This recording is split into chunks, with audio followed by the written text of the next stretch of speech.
Welcome, everyone.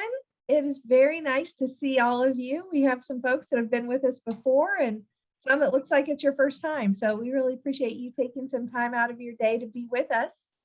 I'm Angela Seaworth, and I work here as Director of Philanthropic Initiatives and Capacity Building at our center. We have some other staff members with us as well that are going to help answer your questions and also filter those to me as well. Dr. Kenny Taylor's with us. We have Denise Parker and Nicole Collier with us. So they're going to help kind of keep things going behind the scenes. And I'm going to go ahead and get started right away because I've got a lot of information to share with you. So let me share my screen and we'll jump right in.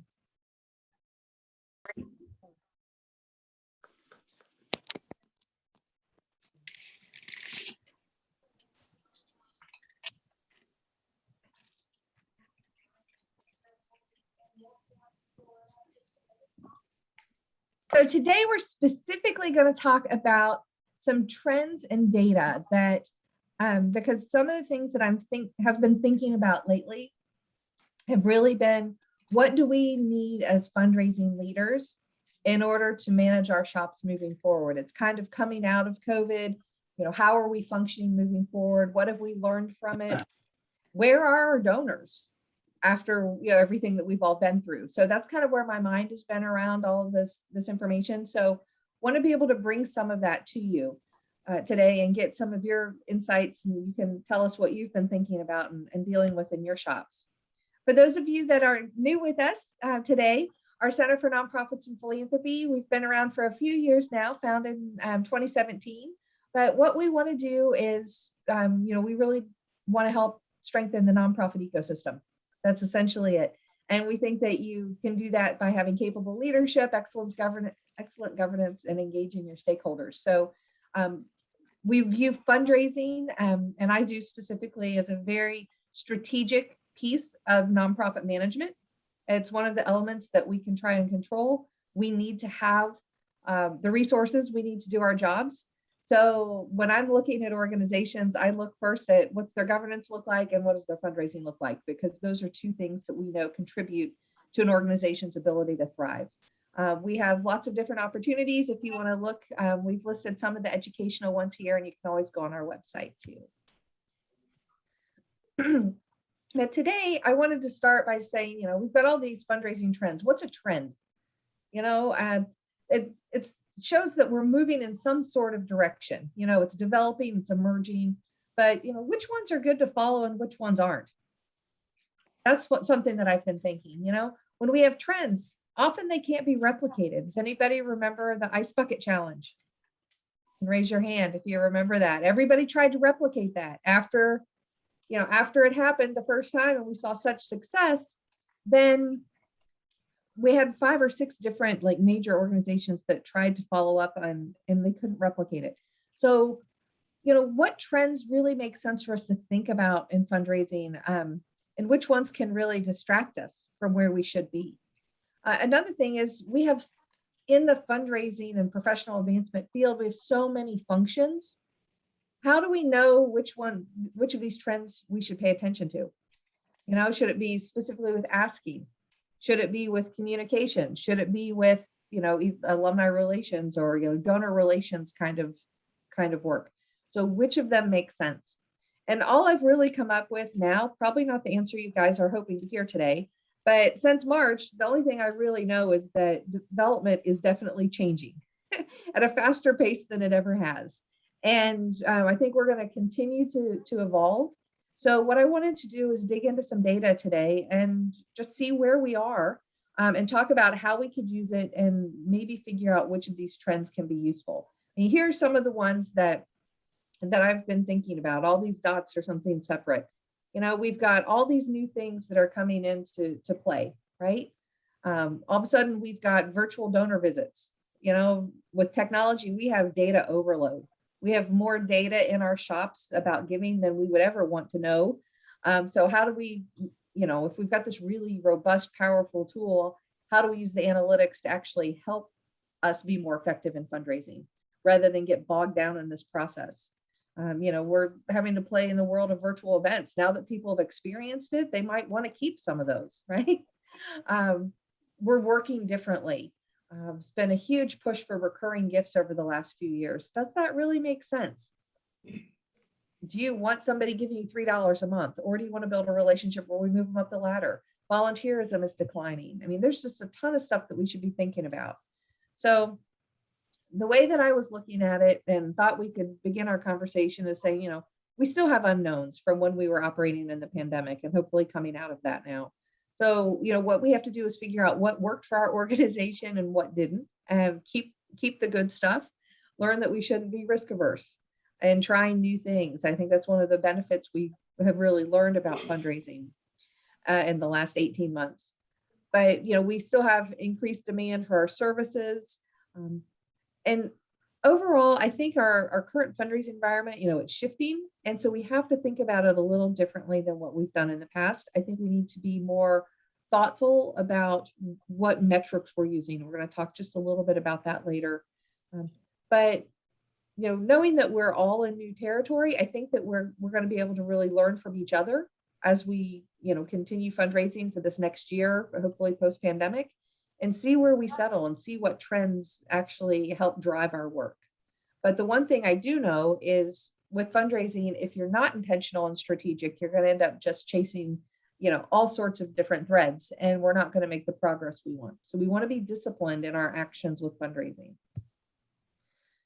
Here's some of the things. If we're going to be disciplined and strategic, we need to think about the inputs that we're dealing with, right?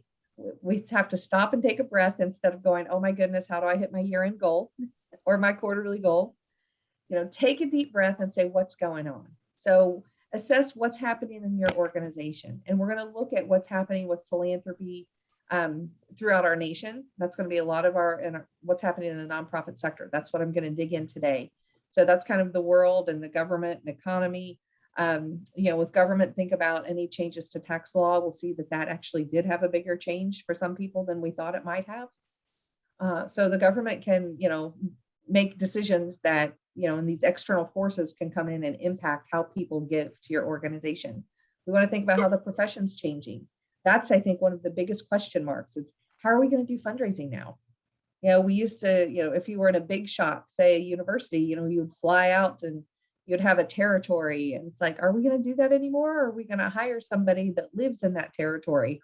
Because we all have figured out the remote work actually works, and we're more capable of managing remote teams than we thought we were. So these are some of the elements that we have to think about when we're asking what's happening for our organization specifically in developing our strategy. And when I spent some time sorting through everything, these 3 boxes that you're seeing here are the areas that I think and the trends that are impacting our understanding of fundraising and as a profession moving forward.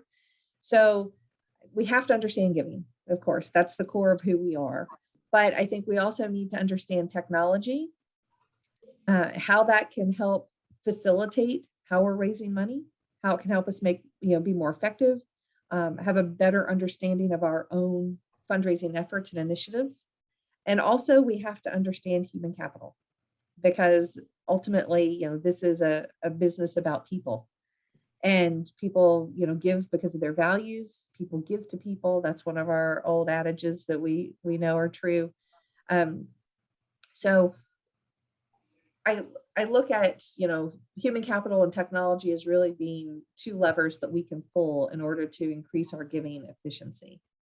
We're going to spend most of our time on understanding giving today, but I do want to try and touch on the other 2, because we could have whole sessions on just technology and human capital. I know there are a couple of you registered today that you're really into analytics.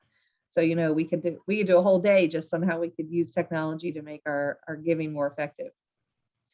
So let's start there. With giving, there's so much data out there. What data should we trust? We track giving in a lot of different ways. So today I want to talk with you about 3 specific trusted sources, and sources that our colleagues are doing and that we're involved in. We know that they're academically sound. The first one is the Nonprofit Trends and Impacts of 2021 through Urban Institute. And that actually has just been released about 10 days ago. So you guys are getting this really early on. Hopefully you haven't already read it. I think 10 days is pretty fresh, but we love that. And we actually have some members of the Urban Institute who are involved in the Fundraising Effectiveness Project. So there's a little crossover there. Giving USA, many of you have heard of that. That's a longitudinal study. Right now, it's our longest running study in understanding giving in the United States, and it's produced by the Giving Institute, Lilly Family School of Philanthropy. Graduate students help write that. They're a big part of putting it together. But note that, again, that is longitudinal. So the nonprofit trends and impacts, that actually goes outside of just giving. I've pulled the giving elements of it, but there are other pieces of that report that talk about different elements of our sector. This is the first time they've released, and they're actually going to make that a longitudinal study as well. And the data is going to be open and available to the public. So just so you know that piece. Giving USA, again, is longitudinal. Fundraising Effectiveness Project, that is a project out of the Association of Fundraising Professionals and supported by the foundation. And what's unique about it, it's a partnership with Giving Tuesday is one element of, or one aspect of what we do with the Fundraising Effectiveness Project, but that is more real-time data. So what we do through FEP is we collect data from 8 or 9 different national nonprofit databases. So we could run these reports anytime we want. We choose to do quarterly reports. And so where Giving USA, one, we can see how giving has changed over the last 40 years, but it ends on December 31. We take about 6 months to put all the data together and bring it to you. Whereas the Fundraising Effectiveness Project, if you see that data that's being released, press release comes out or a story about it, know that that is quarterly, where we're going in saying, okay, where are we now? So it's current measurement of giving versus, looking at it a year behind. Does that make sense? Okay. The other thing is we're going to talk a little bit about what metrics make sense for us to measure in most annual fund and major gift operations and just general development operations. So just in all transparency, I am involved with Fundraising Effectiveness Project. I've been recently appointed to the Association of Fundraising Professionals Research Council. So, I'll try and eliminate any bias, but I do happen to think these are good tools and instruments to share with you. I just want to have that transparency out there. So let's look at this report from the Urban Institute and see what we've learned here and what fundraising leaders need to take from it. So they looked at nonprofits with annual expenses of over $50,000, and they had to be able to be linked to an IRS 990 form. This database, it's a national sample, and it's slightly overrepresenting human service organizations, but you know what? We have a lot of human services organizations that come to us at our center, so I'm totally fine with that. I think it actually represents the people who are here very well. It's underrepresenting educational institutions just a little bit. But if any of you on here, because I haven't been able to look through the whole list this morning, but if you are affiliated with an independent school or a university, you can get another set of data through CASE, okay, that's more specific to just education. The other thing about the data we're getting ready to share, only 5% of it, of the people in this study had their organizations had expenses of 10 million and above. Okay, so these are organizations that are $1 million and less for the most part. So it's, the study's representing the bulk of nonprofits, because small nonprofits make up 60% of the sector. And so I think it's nice for us to have a study. This is something else that the Fundraising Effectiveness Project, we have organizations that are smaller. And so we're not being skewed by these, $300 million gifts that go to hospitals, right? So this is really more representative of the nonprofit ecosystem. What they found is that 73% of the organizations in the study said individual giving is absolutely essential to their work. And they also found that with small organizations, that individual giving made up more of their revenue. So nearly 30% of it versus 18% in larger organizations, which are organizations that were categorized as having $500,000 or more in expenses.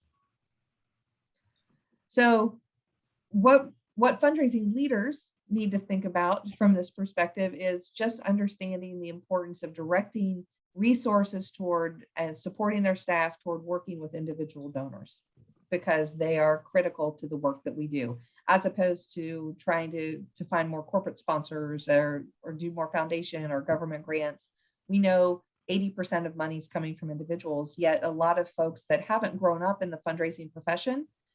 So many people making decisions about fundraising leadership don't have that knowledge. And, almost every time that I teach or share this, most people think, oh, we should go for corporate gifts. And we realize that corporations give 5% of philanthropy nationally. So what we want is to help fundraising, people who are making decisions about fundraising, to have this data to say, oh, wait, we really should be having our development officers focused on building those one-on-one relationships with individuals and people who will stay with us long-term with our organization. Okay. So there are two major trends that we really need to think about, that's shifting how we can think about our work. First of all, giving continues to increase. The total giving goes up every year. That's fantastic. But the number of households who are giving, that number is decreasing, and it has for some time. So, when you're making decisions as somebody who's responsible for fundraising, what we need to do is actually look at our own organizations and say, is this happening for us? Just because it's a national trend doesn't mean it's happening for your organization. Get into your donor database and figure out, is our organization at risk? Is that something that's happening? Are we relying too much? Are we too dependent on our major donors? And so is our donor pool shrinking? Also, how are we retaining our donors? So there are a lot of strategic decisions around maintaining your donor base and building it that can come from understanding these two trends. Another thing that, particularly with health and human services and faith organizations, that can be concerning for those subsectors of our work, religious giving is still continuing to decline. Now you'll see in a few slides that religious giving is still receiving the highest percentage of philanthropy in the United States. It's still around 28%. It has dropped a little bit though, and it's steadily declined. So if you're a faith organization, what does that mean?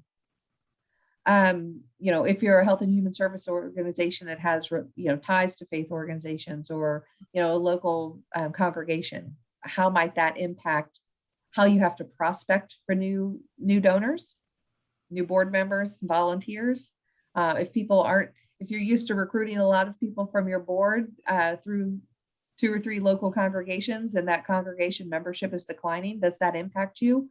How do you have to change how you do business because of that? Another thing is that what we're finding is that the middle and lower income donors aren't deducting their charitable giving any longer. So this could be a whole talk on itself with economists, but the bottom line is we have to, sorry, I think I jumped ahead. Didn't mean to go that fast. But what this is suggesting is that the fact that the tax incentive's been removed for that band of income, and earners, then we're seeing giving decline from those individuals. So you see that I've noted here, the Tax Policy Center reported that 21 million fewer households claim deductions after the tax law change. So we're going to have to study that for a little bit longer. One thing we did try and look at through the Fundraising Effectiveness Project is, if you remember, we had during COVID, there was a deduction for an above the line deduction for $300. And we did see a lot of $300 gifts on December 31st. So that's one of the things that we're able to try and find from our data. But essentially, this type of information, as we're looking at external influences that might be able to impact, those external trends can impact how we do our work and how we develop a strategy for fundraising. And sadly, still not good news yet. Giving is not keeping up with inflation, according to the Fundraising Effectiveness Project's report. And Giving USA, both of them note that we're not keeping up with inflation. Though we are seeing, more generosity, it's really skewed toward high individuals. We have fewer people giving, and the most concerning is that we have fewer people volunteering. We know that has declined, volunteerism has declined nationally for the past 2 decades. And the center has a part in creating the Built for Texas report with Texas One Star and the United Ways of Texas. And the last report that we did indicated that Texas is actually lagging the nation in volunteer rate. So that's something for all of us that are doing our work here to think about, because volunteerism is an antecedent to fundraising or to giving. Okay, so fundraising leaders need to think about that. If you get people to say, yes, we're interested in your organization, we'll come volunteer. Oh, then the next step is them starting to give to you, then them renewing and becoming an annual supporter. What's going to happen if you're not investing in your volunteer management and recruiting and training and engaging them in a way to move them from volunteers to donors? Yeah. Okay. Overall, we saw 50%, 58% of organizations saw increased donations up until COVID. So, that's the 2015 to 2019. 37% of the organizations reported that they had a decrease in giving in 2020. Something else that was interesting about this is that they saw that smaller organizations saw a greater decrease in giving. So they were hit harder than the larger organizations. You see, it's 42% versus 29% of large organizations saw a decrease. Urban organizations were also more likely to see increases in giving over time. But when COVID and the pandemic arrived, that reversed. In 2020, rural nonprofits actually saw increases in giving during the pandemic. So I think that goes to show that we were actually paying attention to what was happening in a broader scale than just sort of our routine giving. Because when we study giving during difficult economic times, we see changes. For example, increases in health and human services, but the arts decrease. And so I think this is an example of, crisis giving, is that we moved out of who do we support generally every year and tried to meet basic needs in a broader sense, which is why these rural organizations saw an increase during the pandemic. Another thing that the study found is that organizations who are led by people of color saw a slightly larger decrease in donations. So see, it's a 5% difference. And they saw 8% smaller share of giving than folks that were organizations that were led by white folks. So I didn't dig into the diversity element of it too much because the study was, the study wasn't as deep there as it was in other areas of giving. But given our center's concentration on equity, it's something that we might dig into at a later date. It's something to know for sure. The other thing that happened is, of course, during COVID, many of us experienced it, our earned revenue declined. So that just underscores our, the fundraising leaders' responsibility to understand how they're balancing their revenue streams. 40% of nonprofits they lost income. Okay, of course, the arts organizations were hit the most. We did know that and anticipated that once all this happened. But the respondents in this study specifically, they said that they lost 31% of revenue, 7% of their staff. A lot of the staff has started to rebound. We've seen that. Hiring is actually quite robust right now in the nonprofit sector. But we have to be able to understand as a nonprofit manager, where our revenue is coming from. If it's earned, how much of it's earned, how much is coming from investments, which many small organizations aren't even at a point where they can include that stream. And then what's coming from private philanthropy, what might be coming from government contracts. And so we have to be able to understand that and control the areas, invest in the areas that we can control the most. We can't control if the government decides to decrease, the funding for contracts by 20% one year, but we can control, how much time we spend on government contracts versus how much time we spend on trying to work in private philanthropy and building relationships with individuals who can give major gifts. So that is the end of one study, and we'll just jump into Giving USA really quickly for those of you that haven't seen it. I've pulled up 2 years of it. What the study shows us is a couple of things. It gives us total giving, which is, you see at the top left is almost 450 billion. But on the left side, it breaks that down into who's giving it. Individuals, foundations, bequests, and corporations. And this is where we know, like, corporations have given at 5% or below, for the last 40 years. So it gives us that snapshot of whether it's trending. What we have started to see over the last 2 years is the percentage of giving by individuals is slightly dropping, and the giving by foundations is slightly increasing. And we see a shift where people are starting, it's easier to create foundations these days. Giving is coming from donor advised funds, things like that.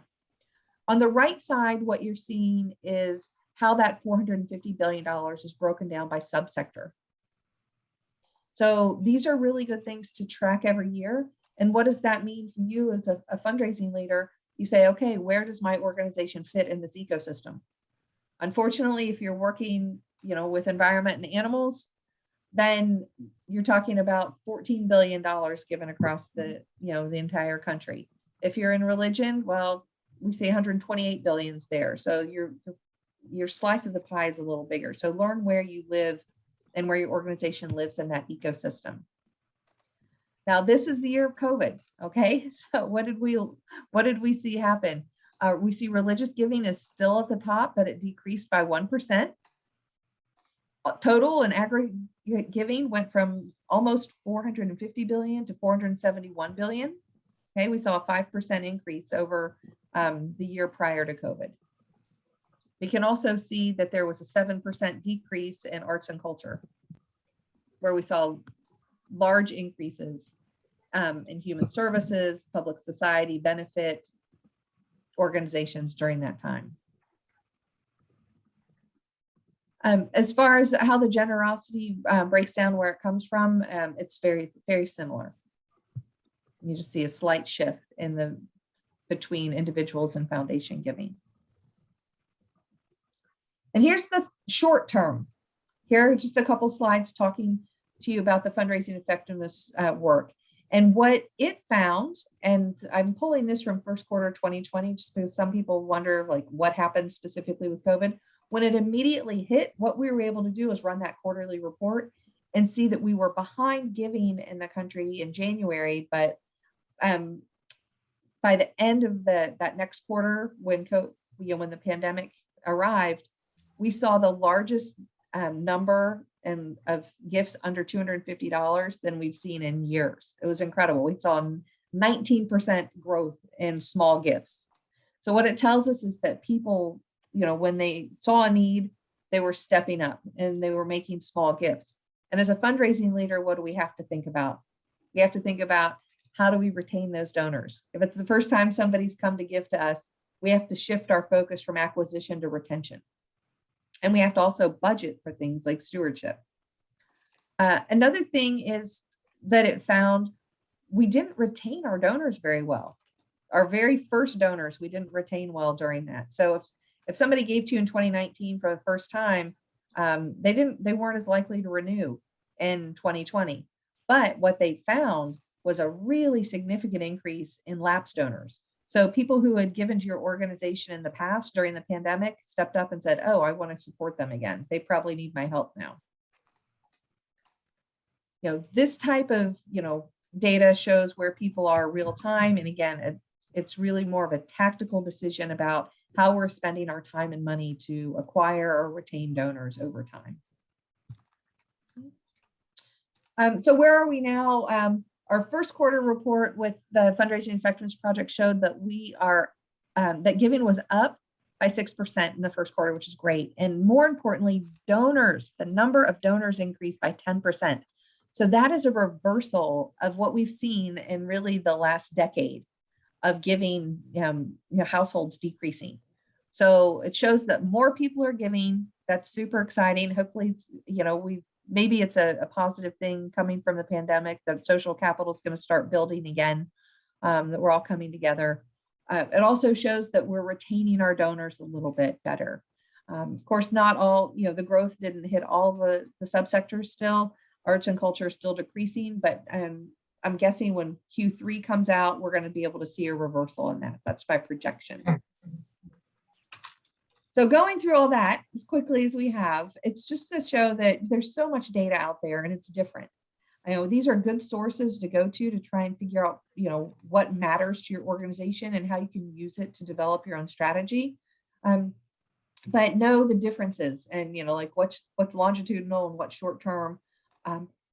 Overall, the data suggests that we really should begin investing in donor relations and technology so we can and take advantage of everything that technology allows us to do to make our donors feel valued, right? We can't, maybe we've got 10,000 people in the database. We can't talk to 10,000 people with a staff of 3. But what can we do? Can we create, letters that go out? Can we have, very personalized, thank you and communications that go out as part of our stewardship plan? So people do feel like it's not just a standard letter, but something that speaks to them. The other thing is data that the data tells us is we should think about the fact donors respond to giving incentives, and that we should overall, I guess the biggest takeaway is we should really be thinking about donor retention right now.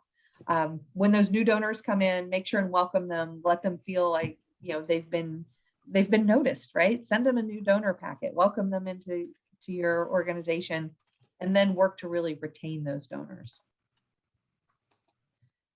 So when we talk about what metrics matter, again, it depends on how big your shop is and how you can do all this, but technology, if you've got a nice database, it allows us to measure more than we could ever imagine, really. So you don't want to spend too much time because you can stay busy just doing, developing lots of metrics. These are the ones that those of us working in the Fundraising Effectiveness Project think are important. You want to, regardless of your organization, you want to know your growth in donations. How many, what was the dollars raised? Is that an increase or a decrease? How many new donors do you have? We want you to look at the annual average gift. Also look at our donor lifetime value. So I've actually inserted the calculation here that you could use to figure that out. But it's basically how much was that donor? If we retain that donor, how much could that donor be, be contributing to us and our organization over time? Think about your total net in fundraising. This next one is kind of a one that can be confusing for folks, but it's really important. It's your dependency quotient. And so it's taking the sum of your 5 largest donations, your 5 largest donors, because they could give multiple donations. You divide that by your organizational expenditures, and you find out how dependent you are if you're too overweighted by having that. There's some organizations maybe they have one foundation that provides them with 50% of their support. What happens if they change their strategy? So we have to think, that goes back, and this calculation allows us to think about balancing our revenue streams. And then we have the cost of fundraising. So we look at that as how much you spent to actually net a dollar, and that's what this calculation will give you. So if you're interested in more tools and things to help you measure what's going on in your fundraising shop, and most leaders are, we have some tools that are free that can be used for that. And those are here at the bottom. I've linked them for you, but it's the Fundraising Fitness Test and the Fundraising Net Analyzer. So those are the 2 tools that people have been using for the last few years, and we're trying to develop more of it. We're also going to try and take this kind of information and translate it, because we get these 85-page research projects, and I know nobody in nonprofits have time to read them. So we're going to try and translate that and bring it out so it's more applicable and you guys can digest it and actually use it. So when it comes to how we make decisions about being more effective in fundraising, we have technology and we have our human capital. So The biggest trends in technology, of course, is our work or remote work. We found that donors are very happy to take visits. In working with some major gift officers, they were amazed because they thought they wouldn't get visits. And what they're actually finding is people are happy to take a 15-minute Zoom call, but they don't want you to come across to town and sit in their office for an hour. So that was actually a pleasant surprise from this. We're doing a lot more. We have the capability to do a lot more video marketing. We found that Benz Wiley Fleschner did a study. They have a piece of their firm that focuses on video marketing, and they found that donors love when you just walk around with a cell phone and show them what's going on, sort of those live videos instead of the ones we spend thousands of dollars to create. So, think about how we can use technology.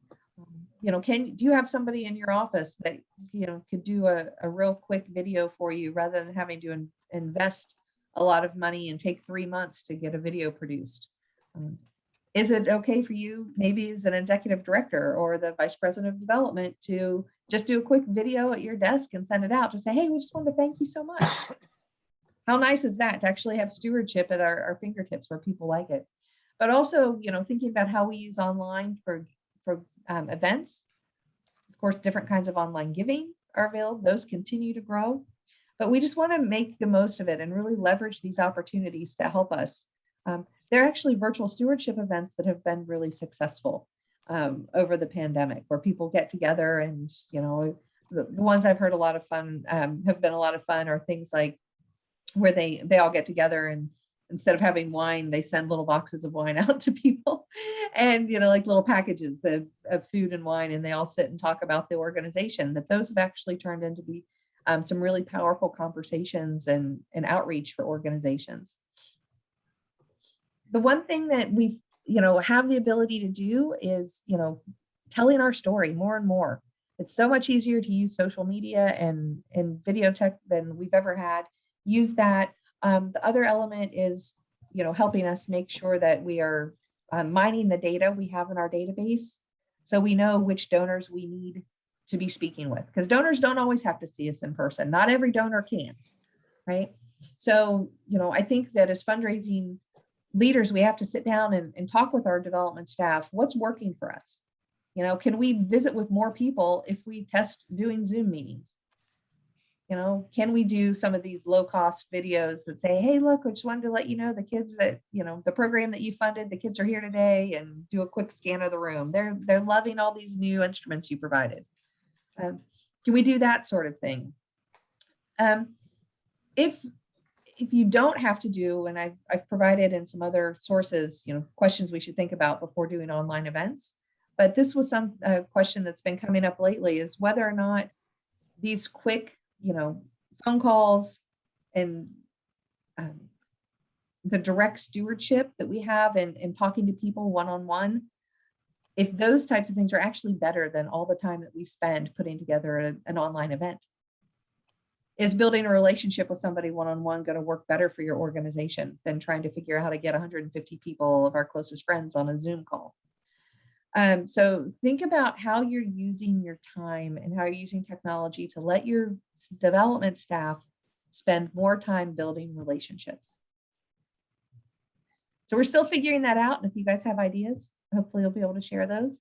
I just wanted to toss this slide in. We don't have time to go in it in detail, but if you're really using your database or your CRM, whatever you refer to it as in your organization, if you're using it well, it's really going to help you take this large group of folks that you have and figure out how to make them feel really special. You figure out the ones you need to see in person. You figure out the ones that need personalized notes, which ones need to have newsletters. Once you can take this aggregate of your donor population and figure out the top 200 that you need to focus on this year, or maybe it's the top 20 at your organization, then you can actually develop a very specific and strategic plan on how you're going to engage them, so they actually are coming closer to your organization. That's much more impactful, we know, than just saying all these like orange folks at the top on this slide, everybody gets treated the same way. And it's not that we want to be exclusive. what we're trying to do is actually use these data and tools that we have to be more inclusive, to make sure that like everybody on this chart here on the right, that everybody feels known by the organization and appreciated and loved. And that's what we want for our donors. So even though some of the tools that we have, whether it's a stewardship chart or, you know, coming up with a list of who gets to talk to the CEO, those sorts of things, it's because we're trying to reach out to people and meet them where they are, and engage them where they need to be based on their, you know, long-term or short-term relationship with our organization.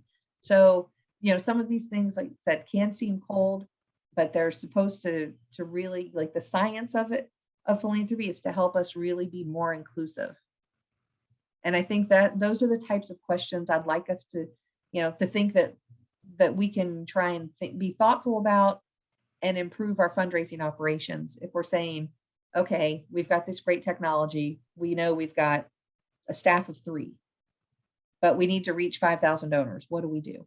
You know, so we want to think about how can technology help our staff? How could we use technology and work with volunteers and train them to be able to go out and also be fundraisers on our behalf? And that takes us into our human capital section, because none of us probably have a large development staff as we would like. But, you know, as we transition our work back, hopefully soon post-pandemic, and I've said it twice, I hope by putting it out in the universe, it's going to help. But as we get post-pandemic, you know, we're going to have a very different workforce and a different workplace that we're dealing with. We've talked more about wellness and self-care than we have talked about in what I can remember in the last 10 years. We've done more of that in the last year. There, you know, we see on, you know, LinkedIn and in the news, all these articles about the Great Resignation. You know, people are realizing they want to spend their time doing something they care about. I think that is, that's the positive side for us. We're hoping that, you know, volunteerism, if giving is going up, or I'm hoping we're going to see a spike in volunteerism, but I would encourage all of you to try and create that in your own organizations, and get people now when they're wanting to come back and be in person with people, try and get them to engage with your organization. You know, find a way that's meaningful for them. So as they come out of the pandemic, they're just like, oh, wow, that organization missed me. Or, oh, the organization I supported, they're doing some really neat things. I want to be a part of them. But really focus on giving them a place where they feel like they can have a meaningful contribution. You know, obviously we're addressing diversity, equity, and inclusion, or ideas, how AFP talks about it. But we want that through all aspects of our organization. So with your board, your volunteer, your client experience, that's a difference that we're talking about now more than we did 5 years ago, for sure.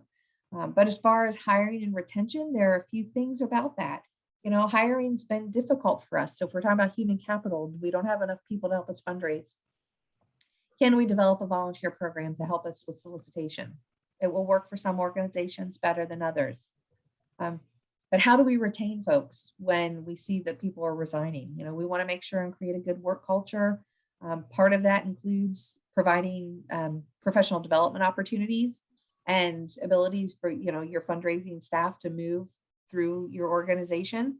But it's really, I think we're going to have to, if we haven't already adopted a talent management mindset, we're going to have to do that, and we're going to have to invest in our people, because one of the things we used to be able to do is attract people to our sector and to the fundraising profession because we gave them flexibility. But now, if corporations are allowing people to work from home permanently, that's no longer going to have, you know, it's no longer that barrier that we used to be able to have. We could recruit people. It was a strategic advantage for us because we were flexible. But if corporations pay more and they have the same flexibility, again, it's going to be harder for us to find the talent we need. So we're going to have to be able to make sure that people are feeling that the work they do is meaningful, and that, you know, we do take care of them and don't expect them to work 65-hour weeks every week. You know, development officers can't work every single Friday night. And I know I've been through parts of my career where I've done that. So we have to be thoughtful about how we keep them. Here's the latest statistics that we've been able to find around human capital. And The Johns Hopkins Center, their latest study said that we've had the strongest hiring period since January of 2021. That was in, March and April. So nonprofits are adding, we're starting to staff up again after COVID. One way to recruit employees is that people are realizing intern programs are really terrific. And if anybody wants interns, let us know at the center, because we do have great people that want to work in nonprofits. But if you want to have an intern that works for you during the summer and then they do well, then it's a great way to bring somebody on board. We've noticed that salaries have not increased as through the annual compensation report. We do that with AFP every year. We haven't seen that. The median fundraiser salary sticking around the mid 70s. We're also seeing that women are at 70% almost of AFP membership, and that our compensation does lag. You'll notice that it's about 85,000 versus 103,000 for men in the same roles. With DEI, we still have some work to do. 75% of fundraisers are Caucasian women. So it's 25% to divide up around anybody else. It's not very much. So something to be thoughtful about as we're reaching out to audiences and trying to find great people that care about what we do. Make sure that we're looking in different places, talking to different folks. The other thing that I think is really positive and was surprising to me is that fundraisers said they reported in this study that they were more likely to stay in their jobs. 80% of them said they were looking to stay put. And that's very unusual. Fundraising, the reports about fundraising turnover typically has been in the 40s. People are always looking to move to that next role. So hopefully that's good as far as our fundraising staff wanting to stay in place. How do we look at hiring, additional fundraisers, or if there's succession planning that needs to be put in place? How do we attract other people? We have to be mindful about, how our salary, our work culture, our professional development and talent management, how that is competitive with anybody else that we're hiring, would be a competitor in our hiring. So I know that was a whole lot of information, but I wanted to get that out there for us to be thinking about it and discuss it. Ultimately, any role that we have in fundraising, I think, is tied to leadership, because we're getting people to give us money without something in exchange, right? It's an exchange of values. So we're doing that. We're trying to get more people on board and engage them with our organization, to get them to follow our organization, what we do.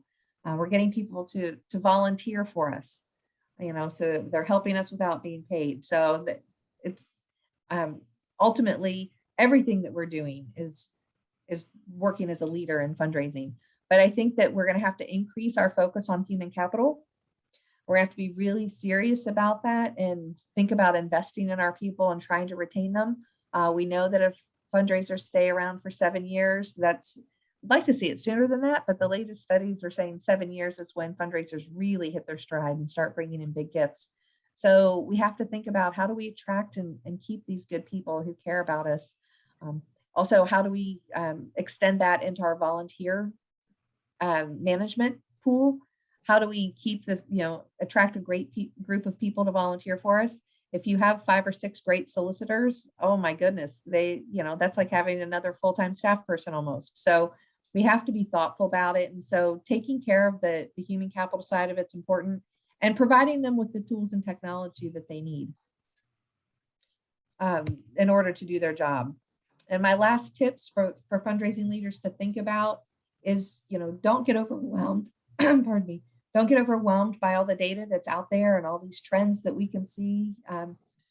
Try and take ones that are sources, vet the sources, make sure that they're good, and then think about how you apply that to your organizations. Because some are going to make sense for you. Some are going to be absolutely important in how you think through your next development plan.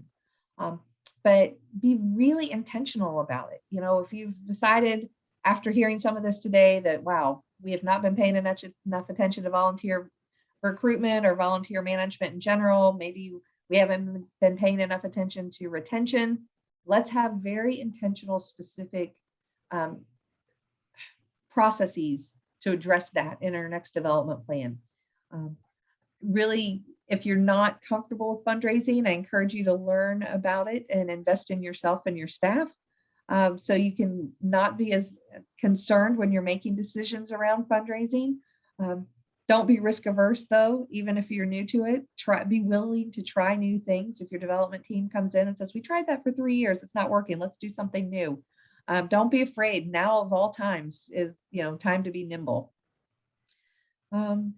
I think we have to really just accept the fact stewardship is critical to the development cycle, and we have to have a development budget, and to do that, maybe increase what we have, but a lot of organizations don't even have a stewardship budget. It's just kind of part of general gift processing. So make sure and have an investment in stewardship, that you're thanking these donors so you can retain them. And then I guess just making sure that we're using our tools to track the data and use everything that we can to our advantage, because we want to learn from trends and apply them to organizations, but we can't allow all this noise to distract from your fundraising. The best practices we know that work.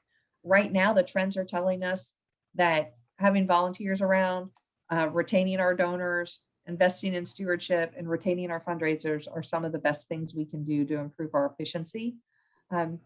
And with that, I want to give one little shout out, because we think that there's a lot going on in figuring out what fundraising is going to look like in the future. And our center is getting ready in January to launch a certificate in fundraising leadership.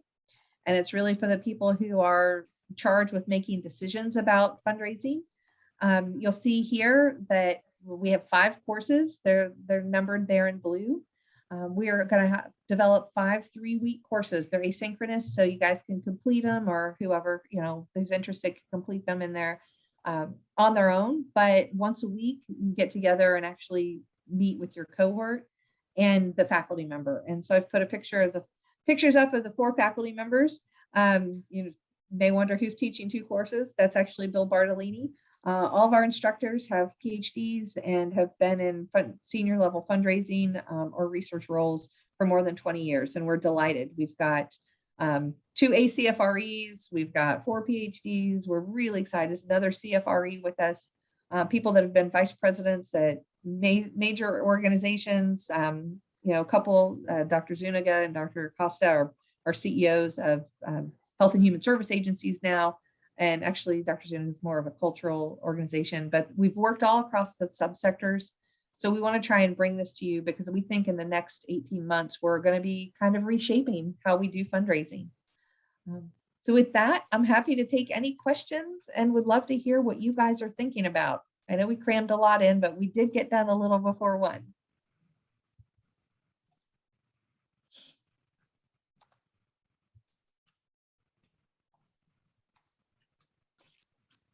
Angela, I just want to thank you for an incredible presentation, a lot of very interesting and helpful information in here. And thank you for presenting it today.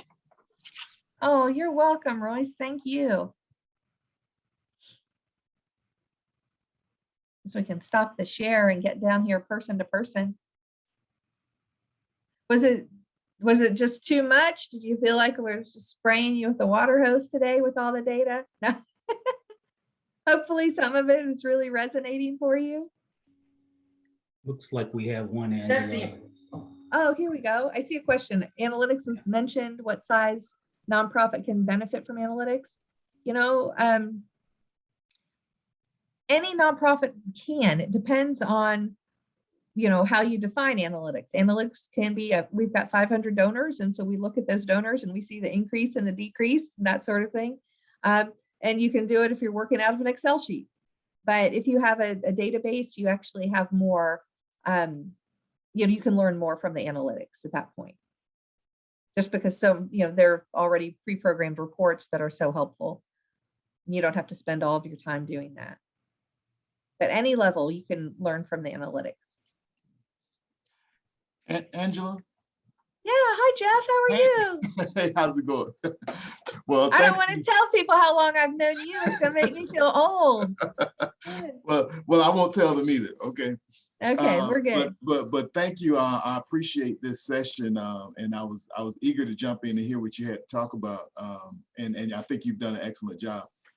One of the things I wanted to ask is, has there been any research done on the trends specific to like historically Black colleges and universities?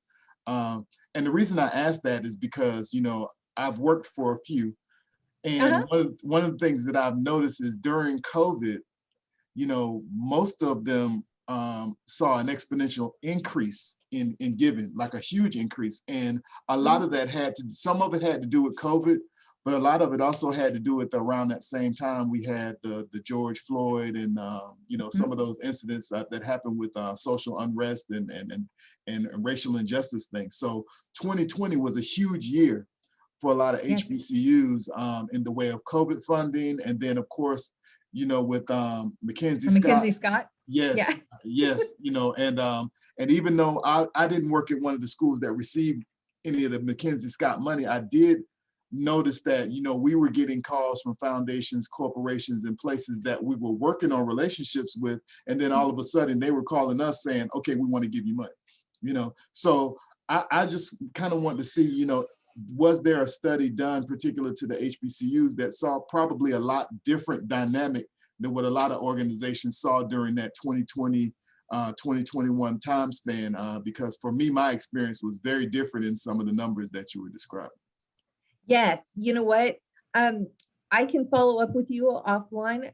I'm assuming that there has been, and I'm assuming it's been done by either Noah Dresner, who I had work at the center that you knew, he taught there for us, Mary Beth Gassman. She's always doing good work around it. So I will follow up with you to see where we can get that data, because you're right, you know, HBCUs, it was a really nice anomaly. Yeah, very, very much so, very much so. But thank you again. You've done an excellent job today. And are we going to get a copy of the PowerPoint? Yeah, you know what? That's actually going to go up on our resource page of our center. Okay. So if you go onto our center's webpage, so there's a menu on the left and it has resources at the bottom, and it has all the webinars that we do. And so we put up the information on there, but it usually takes a day or two to get it up. Not a problem. Well, thank you again. Oh yeah, you're welcome. Here's a question. Sherry, is there specific criteria required to register for the certification courses? No, these are courses where we really want to just help folks.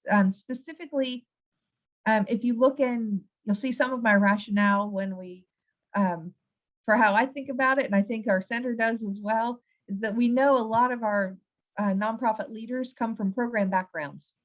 And so fundraising is one of the new things that they have to learn when they become an executive director. It's kind of a new function to add on.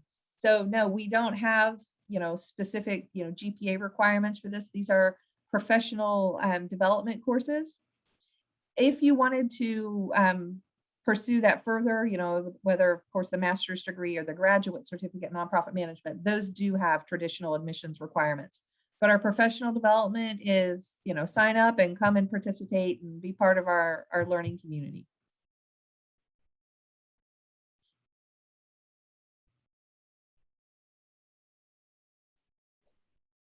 Any other questions? Just real quick to the question that was just asked, if I could share. Just yesterday, we talked about this in our grants class. And if I can find it real quick.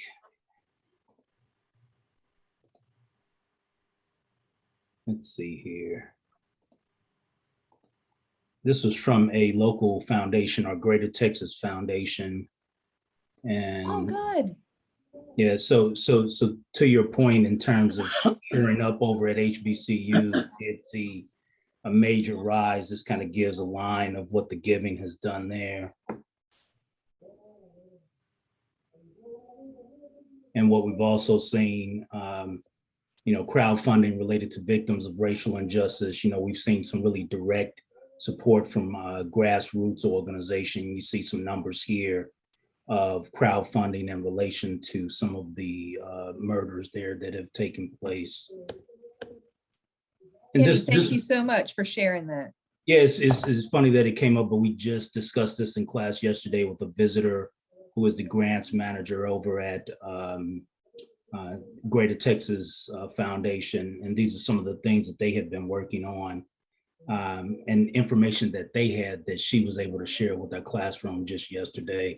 So in terms of that rise, I think the comment was, we're not sure how long that will last, but we're certainly hoping that it will. But you can see the dip here, or the rise here, of where we were at with some of our HBCUs and some of the donations that have gone in there. So I'd be happy to share this with you offline as well too. So Angela, I can pass it on to you.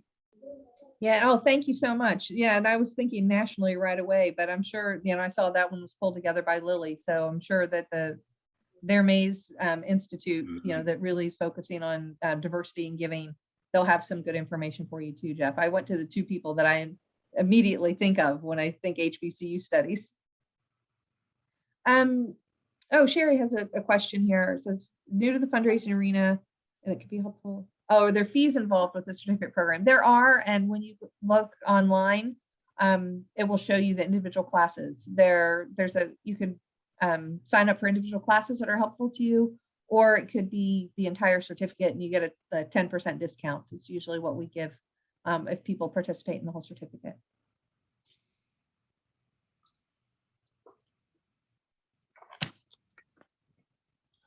Angela, I just want to give a public thank you to Denise Parker, who does so much behind the scenes, and twice this week has saved me to ensure I got on these presentations. So Denise, thank you very much for all you do to make these happen. Oh, that's terrific. Yeah, she keeps us in line for sure. Thank you, Royce. Well, we appreciate all of you taking time to come here today. I hope you got something useful from all that data. It sure was fun for me to go through and try and prepare it for you. And we're happy to help you with anything that your organization needs. So just reach out. If we can't help you, we'll find somebody who can. Right, Kenny? Is that how we do it? All right. Thanks, everyone. We appreciate you. Take care.